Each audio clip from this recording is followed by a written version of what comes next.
Welcome to What Healthy Couples Know That You Don't, a podcast dedicated to helping you create the relationship you truly want. Stress less. Strategies to soothe your brain and find balance. Stress is the ever-present companion for most of us in our daily lives. At its core, stress is our body's way of mobilizing resources to confront or flee from the lions, tigers, and bears. Chronic or excessive stress can take a toll on our physical and mental well-being. The effects of chronic stress extend beyond emotional strain. It shows up in physical symptoms such as headaches, back pain, and digestive issues. Prolonged exposure to stress hormones like cortisol can disrupt the delicate balance of our body systems, contributing to a host of health problems ranging from cardiovascular disease to mental health struggles. Your brain can be your friend. It can be an extremely useful tool in reducing stress. Relieve stress and you will enjoy life and live longer. In today's episode, we delve into the fascinating relationship between stress and the brain, exploring how this intricate dance shapes our mental and physical well-being. In today's culture, there are so many triggers for stress lying around like landmines in Cambodia, just juggling the needs of the kids, partner, yourself as an individual, and the two of you as a couple is already enough on your plate. The brain is the central organ of stress and adaptation to stress because it perceives and determines what is threatening, as well as the responses to the stressor. There is something called a stress response.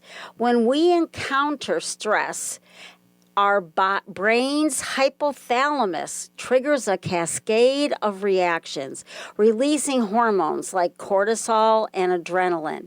This primal response is designed to aid in survival, which is why I said lions, tigers, and bears earlier. And it can hijack our thoughts and emotions, preparing us for survival. So in today's fast-paced world, finding effective strategies to cope with stress is super important. If you are lopsided in feeling too much, then you need to learn to use your brain to think through those mischievous emotions that run away with you into the land of false drama. If you find too much safety in ignoring your feelings and hiding from them, then you use your brain to learn and understand emotions instead of burying them. Neuroplasticity is the coolest new thing we've all been talking about, and what that simply means is the brain can change based on new experiences. One of my dearest friends was very upset because both her cats developed tragic health problems at the same time. It made her very anxious to sort out end-of-life decisions, and she decided to use mindfulness meditation to soothe herself. Turns out, this made a massive difference. So stress really is something you can manage instead of letting it win by managing you. Mind and Mood in February 2021 describes Dr. Carrie Ressler, Chief Scientific Officer at McLean Hospital and Professor of Psychiatry at Harvard Medical School, who has seen changes in how the brain processes information when people experience either real-life stress or stress manufactured in a research setting. Either type of stress seems to interfere with cognition, attention, and memory. He also describes three kinds of stress as most harmful. 1, unpredictable stress. 2, no time limit on the stress. And 3, no support. To help us unravel the complex interplay between stress and the brain, offering insights and strategies to empower you on your journey toward a calmer, more resilient mind, we've invited Dr. Melanie Greenberg to join us today. She is a practicing psychologist and executive coach in Marin County, California, and an expert on managing stress, health, and relationships using proven techniques from neuroscience, mindfulness, and CBT. Her book, The Stress Proof Brain, Master Your Emotional Response to Stress Using Mindfulness and Neuroplasticity, is now followed by a Stress Proof Brain guided journal. Thanks so much for helping us out today. Oh, you're welcome. I'm happy to be here. So, in the journal, you describe major life events and chronic stressors as sources of stress, then go on to include daily hassles and trauma. Could you share more about these distinctions with my audience, since they all impact us? Sure. They're all different kinds of stress, and this is from the literature, how these events are studied in research. Um, so major life events would be some significant thing that happens to you that's not necessarily a trauma, but it still, impacts your life a lot. Like losing a loved one would be an example, or being diagnosed with a chronic illness. So it's generally, it has a big impact at the beginning, and then most people adjust over the next couple of years. So daily hassles are things like the traffic and like printer jams and too much laundry, and it's the things that we experience day after day after day. And they're stressful, moderately stressful, mildly stressful, but they kind of add up. Yes. So then chronic stress is when you have kind of an ongoing situation. So you may have, say, a boss who's a bully.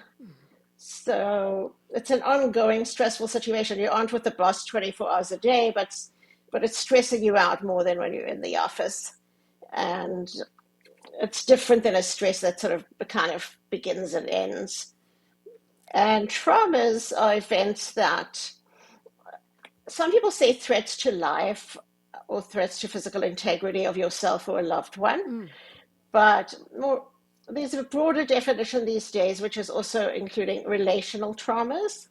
So, for example, you have an abusive parent, maybe you were sexually abused, physically abused. So these can be significant events that are harmful, but that can kind of go on for a long time. Or it can be an event like a car accident or something that's kind of a one-time thing. And they can really interfere in present day activities because they are from the past, but they may affect us with trust. They may affect us with lots of things, right? Exactly. Yeah. Trust, self-esteem, safety, sense of competence, Even things secret like that. keeping. Yeah. Okay. I loved how you broke down the brain into 4 parts and explained each function in a very down to earth way. Could you talk about this and how the brain deals with stress? Sure. So the first part is the prefrontal cortex, which is the CEO of the brain. So that's in charge of supervising all the operations of the brain. And then we have the hippocampus, which is the brain's biographer, you could say. So that's responsible for encoding memories and for bringing up memories to help inform or provide a context to whatever decision you're having to make. And then we have the amygdala, which is the brain's alarm system. It's often an overactive alarm system. And that makes us stop our normal functioning and go into fight or flight when the amygdala senses a threat. So it kind of takes over. Some people say there's an amygdala hijack. It hijacks the brain into emergency mode. And finally, there's the hypothalamus, which is kind of like the operations manager of the brain Mm. that gets all the chemistry going. So it's responsible for having adrenaline and cortisol released. Cortisol carries the stress response throughout the body, and it basically pumps us, the adrenaline pumps us up for fighting or fleeing. Mm. Okay, I do. I enjoy the way you describe those four. In your workbook, you say how you view your stress matters. If you can find a way to lighten your load psychologically, your brain and body will be more resistant to stress, and your stressors won't get under your skin as much. Can you offer us some ways to go about lightening our load psychologically? Sure. So one of the ways is that when you notice that you're worrying, to stop it. You can imagine a big stop sign, and you could either like reserve worries for twice a day. You're allowed to worry for 10 minutes or something. You save all your worries for then, or you just stop and you redirect. You keep stopping and redirecting, and maybe you have something nearby, even if it's squeezing a stress ball or something that you do when you find yourself worrying. You do that instead. And when you're doing a task, or when you connect it to your senses, it can take you out of the part of the brain, the network for worry. So the other thing is just to hold your thoughts more lightly. And this comes out of an approach called acceptance and commitment therapy. And it involves thoughts. You can't control what thoughts come into your brain, right? You're just constantly thinking. But you can control which ones you pay attention to and which ones you regard as important, and which ones you listen to. So there's a technique of trying to get more distance from your thoughts by thinking about them as just thoughts, not necessarily the truth of a situation, even though they may present themselves that way. And there's various mindful techniques as well, like imagining your thoughts as clouds floating by in the sky, or as leaves floating down a stream. Every time you have a thought, you put it on a leaf and watch it float on down the stream. So this can help you get a sense of being a watcher of your thoughts, and also that the thoughts are transient. They come and go, and there are spaces between the thoughts, so the thoughts aren't you. Oh, yes. And so then they're not kind of got you strangling you with when you're feeling obsessive. You're picturing them as floating and going away. That's really I love the metaphors. That's really cool. Thank you. So in my intro, I mentioned neuroplasticity, and could you explain to my audience why this is so important? Sure. So neuroplasticity is the basis for change, for growth, for changes that we see in therapy, for example. And what we have in our brain is something that's plastic, which means that it can change and grow and reformulate itself. In the old days, they used to think the brain was just static. You're stuck with the brain you had. But we're actually not. There's billions of neurons in the brain, and they can rewire in countless different ways. So neuroplasticity is deliberately practicing something over and over again. Redirecting would be an example. So in the worry example that I gave, you keep redirecting your brain, say, away from the worry and towards one of the things I said, or towards thinking about your strengths. And the more you do it, the stronger the pathway gets, because brain pathways that aren't used tend to wither away and disconnect and get much weaker. This happens over months and years, but brain pathways we use all the time become superhighways. So you want the superhighways to be kind of the positive paths or the mindful paths, not the negative ruminations. I've heard different things. One thing I heard was you have to do something 90 times to make a difference, and I think I read another a month. Is there any rule of thumb about that in the research? I'm not aware of a very specific one, although there may be. But I would say 3 to 6 months. Okay.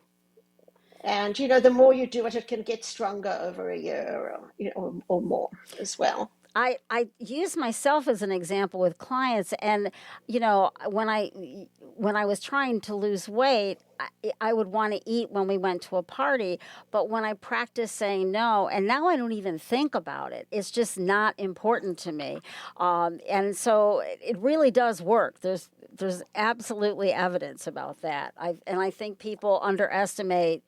Because change is hard, so 3 to 6 months is work, but it's worth it. Yeah, yeah, exactly.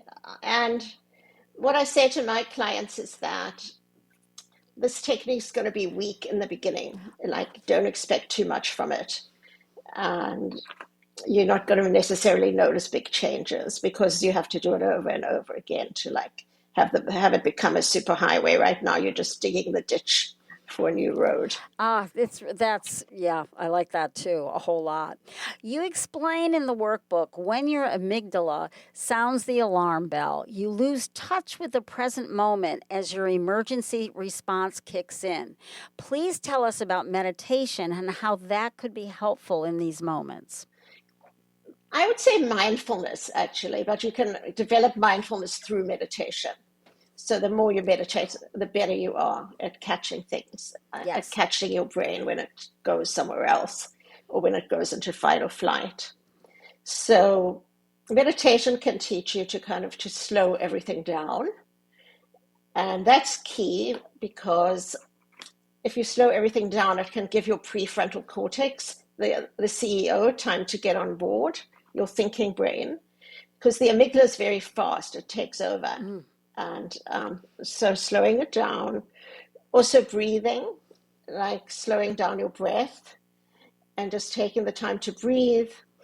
Again, breathing can get you out of fight or flight through the vagus nerve and can get you into a state of rest and digest instead.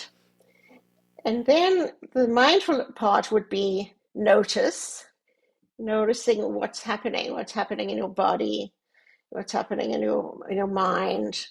So an emotion might be coming up. What emotion is it? Take the time to put it into words for yourself. Where is it in your body? And then the final step would be decide what to do with it. Like, do you want to calm it down? Do you want to direct it in a skillful way? Do you want to take time and reserve judgment? So, but mindfulness gives you the space and the observer mindset to be able to do that. Another way people on my podcast have been talking about it is pause. That if you need that pause, you need to, and I think of digesting, a pause to digest and slow down. So I like your distinction between mindfulness and meditation, which I don't believe anybody's ever talked about on here before. Could you talk about grounding strategies and why they're important? Sure.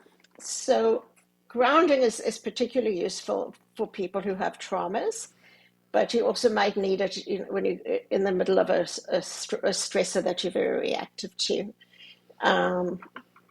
Grounding means bringing yourself back to the present moment. So it's kind of related to mindfulness in a way. And it's noticing again that your mind or your body has gone somewhere else. For example, with the trauma, it can go into a trauma state if you've had traumas. So or you may get into this kind of, very fast thinking that's panicking, that panic attack, that kind of thing, or just worry attack. So grounding is deliberately bringing yourself back to the present moment, which is safe, whereas if your mind's back in the trauma, that doesn't feel very safe. Or if your mind and body are back in the trauma.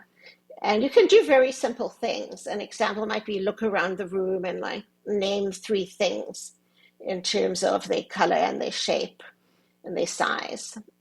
So just doing that, it brings your senses back to the room. You can also do something tactile, like squeezing a stress ball again, or maybe using essential oils, smelling the lavender. When we get into our senses, we come back to the present. And The other thing would be just feeling your feet on the ground. And sometimes I say, feel your feet on the ground, feel your body in the chair, feel all the points of contact between your body and the chair.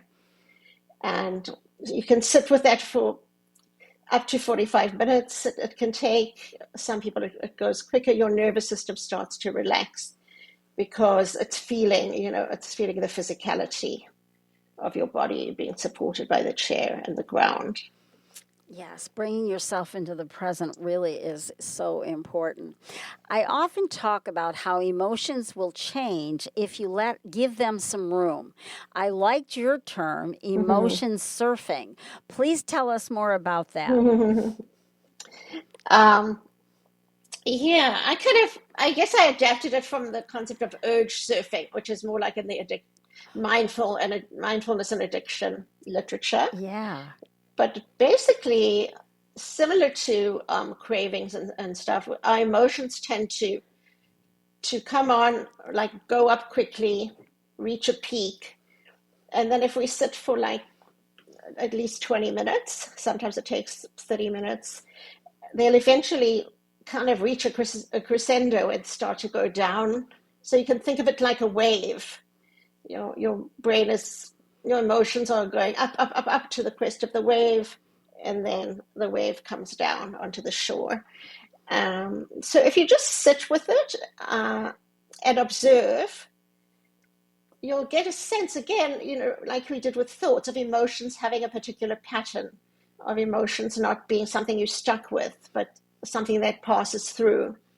And you can sit and when you notice emotions eventually going down, that can make you feel a whole lot safer and a whole lot more comfortable with emotions. But what a lot of people do is they say shut off the emotion, like before the emotion gets to that point. Yes. And so emotions become like really big, scary things. And they are, for some people, especially if you have PTSD, but this can give you a little bit of a sense of control over emotion. I That's really well said. I love the goal of having more confidence in managing stress. I don't think I've ever heard anybody talk about it quite like that. How can my audience go about finding more of that slippery emotion of confidence that so easily can escape us? So this is my adaptation of thoughts based on a concept of self-efficacy, which is kind of a behavioral concept or cognitive behavioral. It's the idea that you feel confident to do it. With self-efficacy, it's more limited. I think I can do this particular behavior, like walk 2 miles, something like this. But I guess I was thinking of it in a more general way, that you can think of yourself as a good coper, or you could think of yourself as resilient. And immediately, that brings the level of stress down.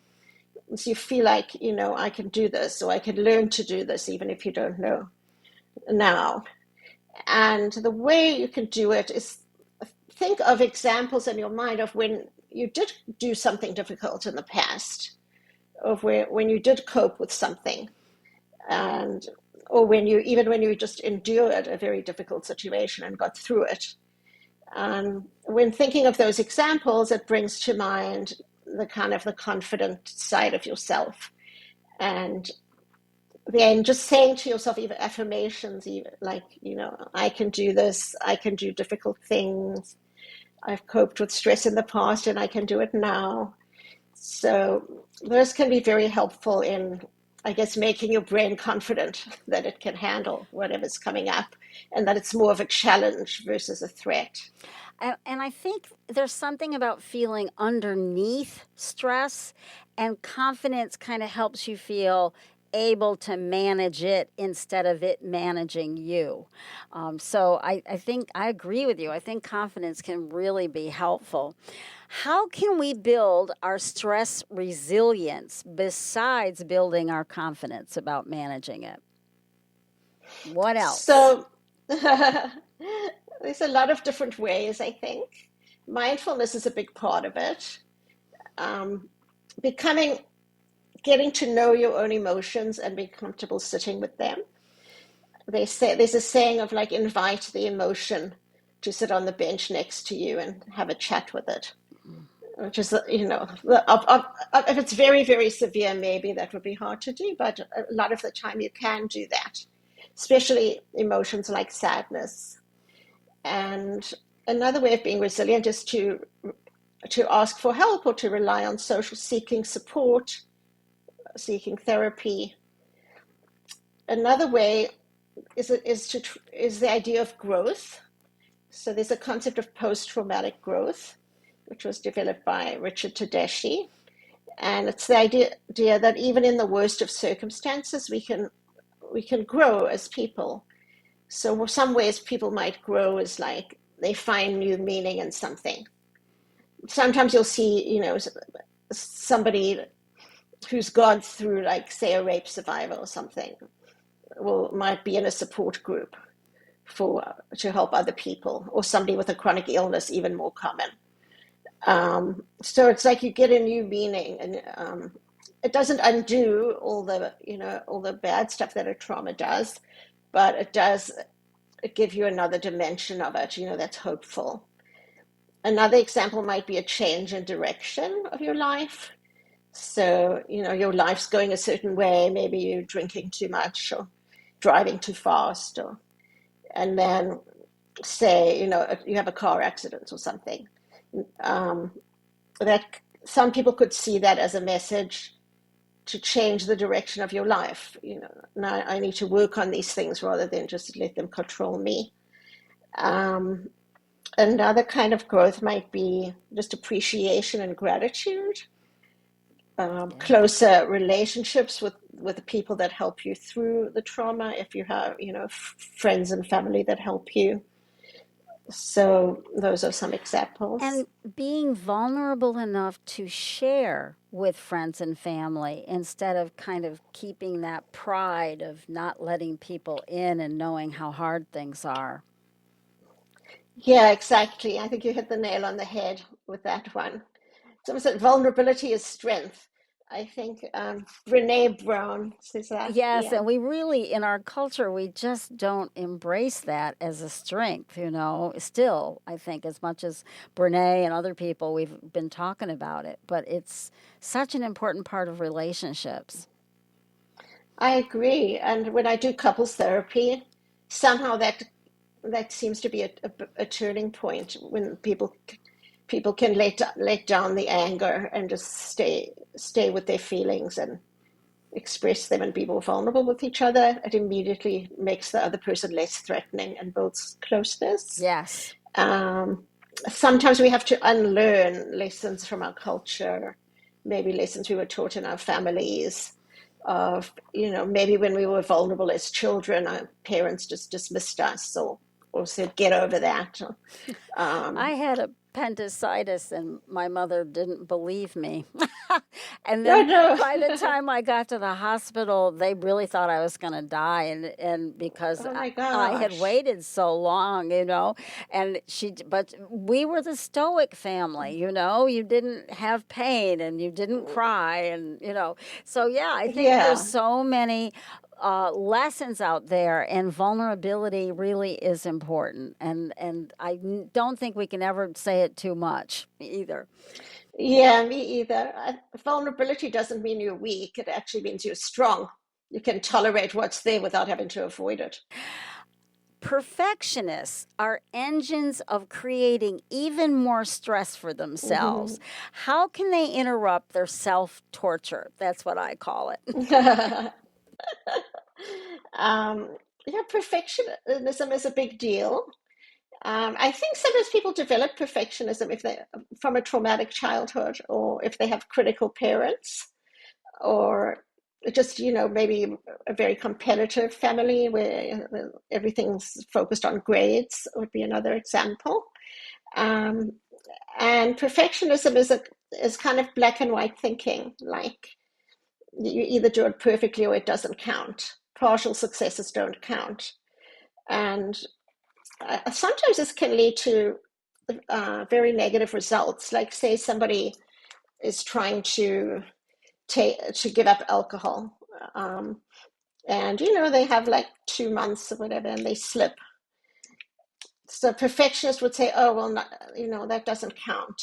And I know AA has a philosophy around this, which where you start from the beginning, which is a little different than what I'm saying, but that seems to work for lots of people too. But another way is to be more self-compassionate and to sort of say, well, I did 50 days and I messed up on one. So let me just get back, let me get back to what I was doing before. It's okay to like fall off the horse and get back on, and it doesn't undo the good work that I did before. Another thing, there's a kind of I think people can get very almost obsessive compulsive with perfectionism, like your house has to be perfectly neat.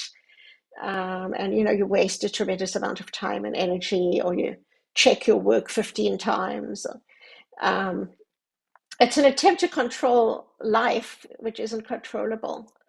It's like if I can only do this perfectly, it's almost like you think you can escape from suffering of life. And you really can't control life in that way. No, no, none of us can. That's for sure. I love that you included a section on overcoming guilt as important to managing stress because so many people get very confused about guilt. What can be done to achieve overcoming guilt? So, guilt's an interesting one. Guilt is feeling bad about something you did or something, some consequence to somebody else as a result of your action, even if it was something unintended. It can also be, feeling bad for not like looking after somebody enough, not calling your grandma enough, stuff like that. And it can be somewhat positive if it's not too strong, and it motivates you to make some changes. Like this doesn't feel good, so let me try to work on doing something different, on being more present for my partner, for example. But a lot of kinds of guilt are unhealthy. So, for example, we may feel guilty because we don't only have positive thoughts about people all the time, or we made a judgment of someone. And you can work on the judging part, but you're human. Like we're all going to do that. Um, or you feel guilty because you put yourself first and you set boundaries with a family member, that you, for example, that you weren't going to babysit every time you were asked. Or, um, That's a good that's a one. big, Yes. yeah, it's a big one that people feel guilty. Or you're not hosting Thanksgiving this year because you just don't feel like it, or you're tired, or whatever it is. That kind of guilt is not helpful. It's taking it's not selfish to take care of yourself and to understand your own needs, and to count them as least as much as other people's needs, but probably more, like to prioritize yourself. And there's one way of looking at it, which is that if I don't look after myself and I just operate from guilt, I'm going to be resentful. And the resentment is going to come out and harm my friends and family anyway. So I may as well, looking after myself can prevent that, and maybe make me like a happier person to be around, and maybe that I'd want to give more. So And that's it's shifting your value from the short-term thinking of avoiding saying something somebody doesn't want to hear to the mhm. long-term benefits of being a more authentic person and negotiating with somebody truthfully about what works for you and what works for them and trying to figure that out in the messiness between the two of you. Yeah, that's really good advice. Authenticity is big as well, and like speaking from your heart, speaking from your values. It's okay if the other person isn't that comfortable with what you're saying. as long as you're comfortable with it. Yes. Yeah, I think that is awfully important. Would you explain? But that's because Pittsburgh is filled with overly generous women. I'm always saying you are an overly generous woman, and we need a little balance here with factoring yourself in, you know? Would you explain cognitive flexibility and how this can be developed? I love that way of thinking about your thinking.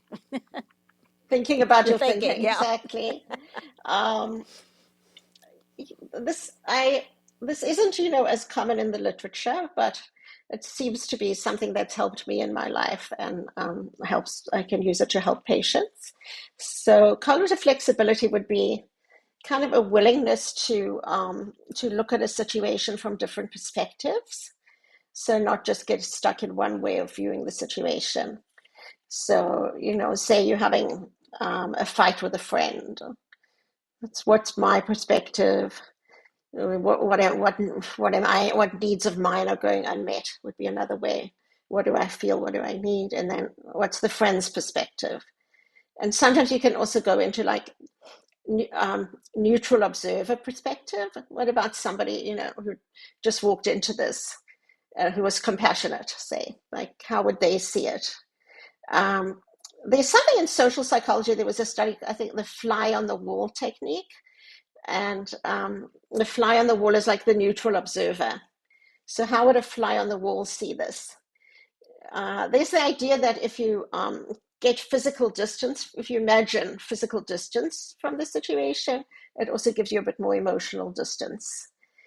And people getting stuck, in one way of thinking, like shame thinking would be an example, and going over and over and over, hating yourself for it or feeling shame, and that can be so harmful. So it's really important to try to take a step back. And other things you can do to develop cognitive flexibility when you're thinking about, say, a situation you regret.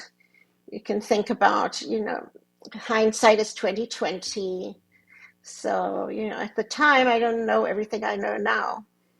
Um, I think it was Maya Angelou who said, like, when we know better, we do better. Mm-hmm. Um, and then another thing might be, were you forced to make this decision under stress? That's going to affect what decisions you make. So you've got to give yourself a bit of, room for that, forgiveness for that. Sometimes there's only bad alternatives. Yes. There's not a good alternative. Like, should I get divorced or should I stay in an unhappy marriage for my children? Would be an example. Both of those are, there's going to be some harm, but so then sometimes you just have to choose the best of a bad lot kind of thing and be okay with it. And people don't realize that. Sometimes they sort of think, there must have been this other alternative, and what they did is terrible.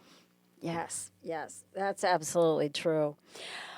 When we are stressed, we all catastrophize. Could you explain and share how to stop ourselves from catastrophizing so much? Yeah, this is an important concept in cognitive behavioral therapy. And catastrophize means basically like expect the worst. Um, that the situation's going to be a catastrophe or is a catastrophe. Um, and, often it's a kind of exaggeration of how bad the situation actually is, or whether you can actually recover from it, or whether something else might happen besides the worst possible thing. Somehow the worst possible thing grabs our brains because it's our amygdala, it's like our fear circuit. And so we could get stuck there, it's taking over, it's creating an emergency when really maybe it isn't one. Um, so what you can do with catastrophizing is you can try to understand that you're thinking of the worst outcome. So then try to think of other possibilities, like, okay, well, what else could happen besides that? Trying to think of an example. It might be, say, you got laid off, and you think like you'll never get a job again. That would be the catastrophe, and you'll be homeless. And occasionally that happens to people, but very, it's rare. Um, so an example might be, you would think to yourself, okay, well, what else could happen besides me never getting another job again? Well, maybe I could, I could get it. Maybe I could do lots of interviews and get a job, or maybe I could look at my contact list and contact people and someone will have something. Or maybe I just have to change the kind of work I do. Or maybe I just, I could start my own business and do some work just for the bread and butter. So, thinking of those other possibilities that immediately, like, it brings you down. It doesn't mean the situation isn't hard and difficult and a struggle in some ways, but you're not stuck with the catastrophe. And then sometimes you can say, what's the best thing that can happen and what's most likely to happen? Most likely to happen is that you'll be unemployed for a while and then you'll get a job or start your own thing or do consulting. Yes, absolutely. My final question, could you describe some thinking traps we get trapped in besides catastrophizing? Sure. So the black and white thinking I already spoke about, it's kind of all or nothing, and a partial success doesn't count. Another thinking trap is forecasting, which means you acting like you know the future, like you can forecast the future. Like say somebody breaks up with you and you're like, well, I'll never find somebody to love me ever again. It's like you catastrophize, but you're also like foretelling the future, which you really don't know what the future is going to bring. Another example is personalizing. It's taking things too personally. Like say, somebody walks past you in the hall and doesn't say hi, and you assume they hate you. And, they could not say, it could be a number of different reasons. And if you think, maybe they're mad at you for something, you could go and talk about it if you wanted to. But maybe they're just having a bad day and they're in their heads. So not everything is about you. People have other situations going on. And you didn't cause, everything they do. There's one called a scarcity mindset, which is something I kind of I adapted from an article from kind of economic psychology or economics. They've done these studies of people in India who were like farmers, who they would plant crops, they would fertilize them, and then at the end of the season they would grow and sell them at the market, and then they'd have enough money for the next season. And they did some cognitive tests with these people, and they found that people made worse decisions, kind of at the when resources were scarce, maybe when they were running out of money, and that they weren't able to sell it yet, for example. Then when they were flush, they had just sold their grain or corn or whatever. And so I think it's being a sense of scarcity can give us help us make not such good decisions, because we overemphasizing the short term is number one. And sometimes scarcity is just there. Yes. So I guess it's a broader point, it's not just your mind that necessarily made it up. But, an example is putting everything on a credit card because you're kind of terrified that you don't have enough money to pay things. And sometimes you have to do that as well. But like there's a certain point maybe where you should, call up the company and try to, get an extension, or try to, pay off more than the minimum balance if you can, things like that. But a lot of those kind of decisions come from scarcity. Absolutely. Yeah, I think that's a good adaptation from economic psychology. Yeah, I like that. Remind my audience of the titles for your book and workbook and anything else you want them to know. Sure. So my book is called The Stress Proof Brain, and my workbook, that's a companion to it, although it's also standalone, is the Stress Proof Brain Guided Journal. So there's a couple other things. I have a website, drmelaniegreenberg.com, drmelaniegreenberg.com, that has a lot of articles that you can help teach you about some of these things, little bites. Oh, this is like more like a big meal. And I also have a private practice. I'm actually was in Marin, but I'm in San Diego now. So I think my website wasn't updated. So I apologize, but I have a clinical practice in San Diego in person or video, but I also see people for therapy via video throughout California. Because of licensing, I can't do therapy in other states, but I can sometimes do coaching in other states if it's around a specific thing, for example, executive coaching, or, helping you, sort of guiding you through your own business, or maybe guiding you through a health journey, a program of some sort. I also have a blog on Psychology Today. It's called The Mindful Self-Express. And it's got a ton of page views because I did it for about 10 years, and I've been a bit lazy lately, but I'll be getting back to writing more frequently. But you've got 10 years worth of all of these articles about all of these kind of concepts. I do speaking, like if somebody has an engagement, and I've also educate other psychologists, or really any kind of group, like lawyers, even professional organizers. Well, I think that's all for now. That's a whole lot. So that's great. Thanks for listening. And before we wrap up, we just wanted to take a moment to say thank you for tuning in.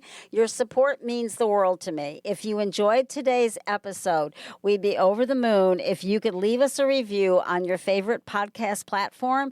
It helps other listeners discover us and keeps the podcast in the top 1% globally. Thank you for listening to What Healthy Couples Know That You Don't.